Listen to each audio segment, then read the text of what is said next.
Good morning, John. I'm here to debunk a myth. It's a simple statement that is really hard not to believe knowing what we know. The internet brings out the worst in people. We all know that the anonymity of the internet allows the deep evil inside of every human, except for me of course, to spew forth in a fountain of vomitous hate. I see it even on our content. On our sex episode of Crash Course Psychology, there were comments, thumbed up comments nonetheless, talking about how homosexuality is a disease. But you and your friends, you aren't hate mongers, so it must be other people. Those people at the grocery store who seem very nice, but then when they get home, they go on the internet and they shrug off the clothes of their cultural burden and they put on their costume and they become internet turd! But I want to make a hypothesis here that allows me to feel better about the state of the internet and the state of humanity. I'm thinking anonymity doesn't bring out the worst in people.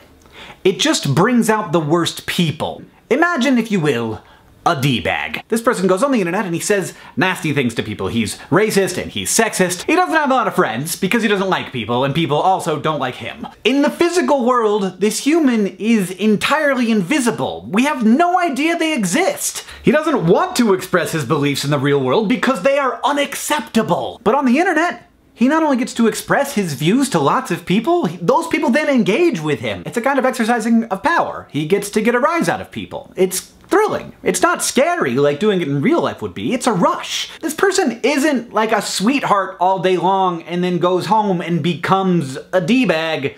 He's a D-bag. The reason you don't run into internet trolls in real life isn't because they're normal people with deep evil inside of them.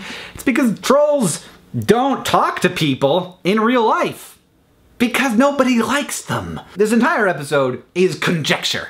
I've got no research to back this up, but it would be fairly easy research to do because I think internet trolls would be super excited about filling out surveys that graduate students in psychology gave them because they probably love to talk about themselves, because they're probably narcissists. And honestly, I think understanding this and understanding those people is really important because I think the narrative of the hateful internet negatively affects the culture of the internet. People hear and believe that comments are a nasty place. They are certainly a much more nasty place than we tend to interact with in the real world. The result is that fewer and fewer normal, not trolly people interact in those spaces, and they get worse and worse. While at the same time we prove over and over again that the internet can actually be a place where lots of really cool and great things happen. But if we all think that the internet is less great than it is, it will become less great because we think that. And my even greater worry is that people will look at the comments of a YouTube video and say, look, a third of these people, at least, are just terrible. And then by extension, those people will assume that a third of all people are terrible. And that's just not true. What we're looking at here is like extreme selection bias. People don't want to comment because it seems like a hostile place, so only hostile people comment. On any YouTube video, you've got a lot of people watching it. Just imagine for a moment that 100,000 people gather in a room.